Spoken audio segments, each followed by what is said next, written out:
Boleh minta waktunya sebentar ya Pak Yus? Oke, silakan nanti. Pak Yus, saya akan melakukan tahap observasi seperti yang sudah saya sampaikan kemarin kepada Pak Yus, bahwa saya akan melakukan revisi akademi di kelas Pak Yus. Tujuan revisi akademi ini untuk membantu Pak Yus untuk mengembangkan dan meningkatkan kompetensi Bapak sebagai guru. Jadi kita akan ngobrol santai. Dari kegiatan ini kita melihat sejauh mana Pak Yus dapat melaksanakan pembelajaran. Pak Yus, dari obrolan kita ini apa yang Pak Yus harapkan? Ya, terima kasih ya yang pertama nanti ya atas kolaborasinya dan kerjasamanya. Itu memang sangat penting ya bagi guru, bagi pendidik, karena harapannya itu kedepannya itu pendidikan akan lebih baik ya, gitu. Tentunya pembelajaran yang berpihak pada murid. Yang pertama yang bisa saya sampaikan rasa terima kasih atas kerjasamanya. Yang kedua, dengan adanya evaluasi atau ada observasi seperti ini, tentunya akan perbaikan bagi saya untuk kedepannya dalam pelaksanaan proses pembelajaran di kelas itu. Kalau boleh tahu dari apa yang ingin Pak Yus sampaikan? Alhamdulillah untuk materi yang saya sampaikan nantinya pelajaran IPAS nanti tentang materi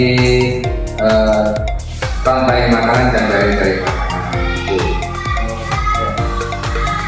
Terus apa tujuan dari pembelajaran yang ingin Pak Yus? Tujuan dari pembelajaran ini ya, yang pertama anak-anak bisa menguraikan dengan kata-katanya sendiri mengenai apa itu produsen, konsumen, dan dekomposer. Yang kedua, anak-anak bisa menganalisis contoh makhluk hidup yang tergolong dalam produsen, konsumen, dan dekomposer. Yang ketiga, anak-anak bisa mengevaluasi proses rantai makanan yang ada di lingkungan sekitarnya. Dan yang keempat, menunjukkan hasil kerja kelompok tentang membuat rantai makanan yang berada di sekitar sekolah. Itu tujuan dari pembelajaran yang saya sampaikan. Kemudian strategi apakah yang Pak Yus lakukan dalam mengatasi pembelajaran tersebut? Agar pembelajaran itu dapat berjalan dengan baik, tentunya akan ada metode-metode yang harus saya pakai gitu. Metode pembelajaran yang saya pakai di sini adalah metode pembelajaran PBL gitu ya, pembelajaran berbasis masalah. Nah, di sana sudah saya persiapkan dengan beberapa perangkat media pembelajaran untuk anak-anak agar anak-anak itu bisa praktek langsung gitu ya, praktek langsung mana yang namanya konsumen, mana yang namanya produsen, dan termasuk dekomposernya gitu. Itu sudah dipersiapkan betul-betul agar nantinya pembelajaran di kelas itu berjalan dengan senang anak-anak tentunya, dan pembelajaran yang berdiferensiasi. Untuk menyelesaikan media tersebut, Pak Yus, bantuan dari siapa yang Pak Yus harapkan? Untuk itu alhamdulillah gitu ya, untuk media-media yang sudah saya persiapkan itu anak-anak membantu gitu ya, membantu untuk mempersiapkan medianya juga, tapi anak-anak tidak tahu maksudnya gitu ya. Yang penting dibantu dan membuat. Nah, setelah pembelajaran nantinya berlangsung, tentunya anak-anak akan tahu gitu ya bahwa fungsinya dari media pembelajaran seperti ini, dan anak-anak bisa merangkai secara ekosistem rantai makanan atau jaring-jaring makanan itu. Kemudian dalam mengembangkan kompetensi yang ingin Pak Yus capai, kegiatan observasi ini insya Allah setelah kegiatan observasi nanti kita akan ngobrol lagi Pak Yus ya, siap. tentang apa yang belum atau sudah terlaksanakan Ya. rencana pengembangan dari Pak Yus. Untuk rencana pelaksananya kita akan melaksanakan observasi sesuai dengan yang sudah kita sepakati ya Pak Yus. Iya. Baik, Pak Yus, terima kasih. Semoga semuanya berjalan dengan lancar tanpa hambatan apapun. Demikian kegiatan searching kali ini itu bisa pra observasi bersama Pak Yus. sekian dari saya. Terima kasih. Ya. Assalamualaikum warahmatullahi wabarakatuh. Waalaikumsalam warahmatullahi wabarakatuh.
percakapan pasca observasi setelah kegiatan observasi tadi kita laksanakan. Saya akan mengajukan pertanyaan-pertanyaan berkaitan dengan pembelajaran yang tadi Pak Yus laksanakan dengan tujuan mengevaluasi sejauh mana kegiatan pembelajaran tadi Pak Yus. Iya, terima kasih. Untuk pertanyaan pertama, bagaimana perasaan Pak Yus mengenai kegiatan observasi pembelajaran yang sudah dilaksanakan tadi? Terima kasih Mas Andi ya atas pertanyaannya. Itu untuk kegiatan yang sudah saya laksanakan itu rasanya itu lebih senang gitu ya, lebih puas. Kenapa? Karena semua yang sudah menjadi tujuan saya, termasuk pembelajaran yang berdiferensiasi itu sudah terlaksana, walaupun masih belum maksimal Mas Andi. Banyak sudah, jadi anak-anak sudah begitu senang dalam mengikuti pembelajaran itu. Jadi saya sudah sesuai dengan apa yang ada di tujuan LTP itu, dan menjadi anak-anak dalam mengikuti kegiatan pembelajaran yang biasanya bosan sudah bisa senang mengikuti dan aktif anak-anak. Jadi kepuasan saya atau kebanggaan saya untuk melaksanakan kegiatan pembelajaran itu alhamdulillah gitu, sudah merasa puas gitu ya perasaan saya Mas Andi, karena sesuai dengan tujuan apa yang ada di rencana atau modul ajar itu Mas Andi. Alhamdulillah bisa diceritakan ya. Iya.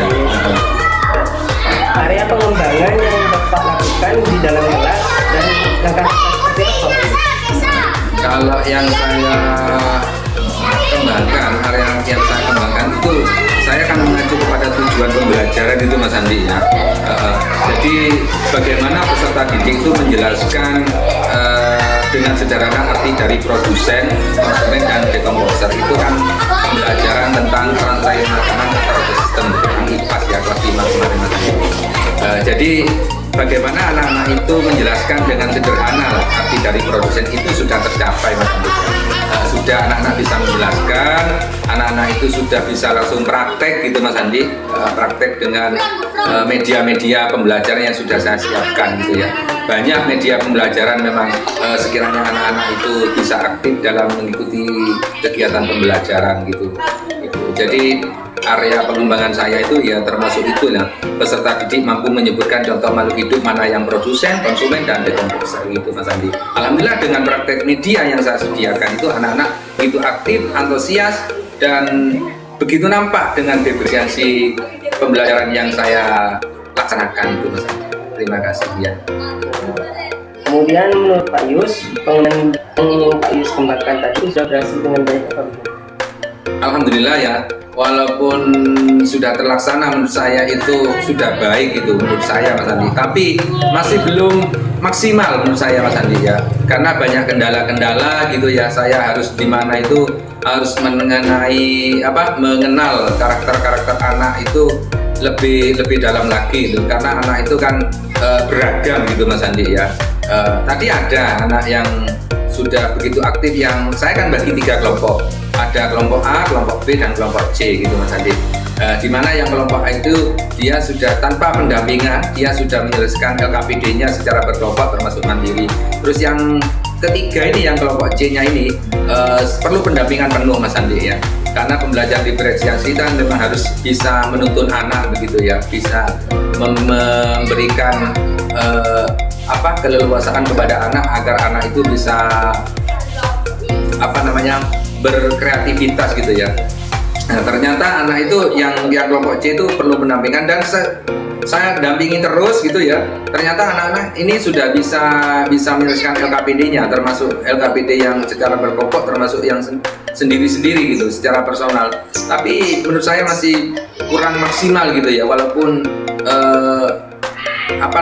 terlaksana dengan baik gitu Mas Andi. Saya masih berusaha lagi sekiranya anak itu lebih aktif lagi dan lebih senang lagi dalam mengikuti kegiatan pembelajaran. Masalah seperti itu memang tidak lazim Pak Yus. Iya. Banyak guru-guru yang lain juga merasa kurang ya. Lalu apa yang akan Pak Yus lakukan dalam mengantisipasi masalah tersebut? Ya, untuk antisipasi awal itu ya memang saya itu harus ada tes awal gitu ya, atau biasanya asesmen diagnostik gitu ya. Untuk tes awal pada anak lebih mengetahui karakter anak gitu, bakat dan minat anak gitu ya, karena nantinya di situ saya sebagai bahan awal dapat melaksanakan pembelajaran yang berdiferensiasi gitu ya. Terus menyediakan media-media yang menyenangkan bagi anak gitu ya, terutama itu termasuk pembelajaran itu yang sekiranya itu anak itu tidak bosan, ice breaking terutama Mas Andi gitu. Jadi itu mungkin Mas Andi ya. Baik, berarti itu rencana Pak Yus untuk kegiatan pembelajaran ke depan ya Pak Yus ya? Iya. Ya, yaitu dengan melakukan SPP atau itu ya. Baik, berikutnya kira-kira kapan Pak Yus akan melaksanakan perubahan yang sudah disampaikan tadi?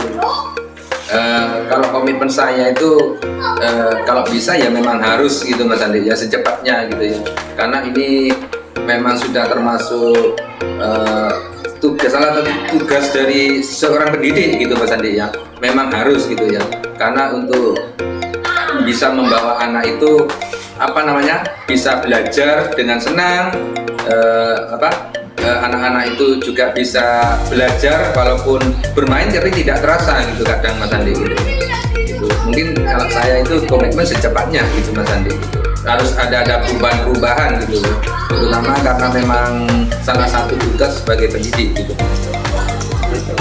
Semoga perubahan yang Pak Yus rencanakan tadi dapat segera mungkin dilaksanakan dan masalah yang Pak Yus alami di kelas dapat teratasi dengan baik. Terima kasih Mas Andi ya.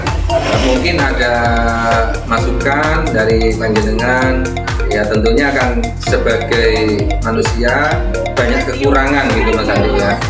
Walaupun sudah direncanakan dengan baik seperti yang saya sampaikan tadi, menurut saya sudah bagus tapi masih kurang maksimal gitu Mas Andi. Mungkin ada evaluasi dari Mas Andi. Evaluasi dari saya mungkin sedikit saja Pak Yus. Ya. Tidak banyak karena punya Pak Yus ini sudah sangat baik menurut saya. Ya. Lebih baik daripada saya mungkin. Amin.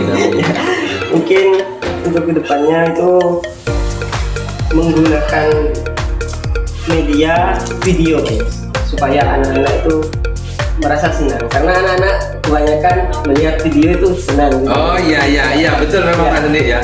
Karena di saya itu tidak ada videonya ya. Iya cuma betul. gambar. Ini cuma gambar ya, betul Mas Andi. Jadi, Terima kasih. itu saja dari Iya. saya. Demikian kegiatan coaching supervisi akademi di tahap pasca observasi Pak Yus. Sekian, wassalamualaikum warahmatullahi wabarakatuh. Waalaikumsalam warahmatullahi wabarakatuh.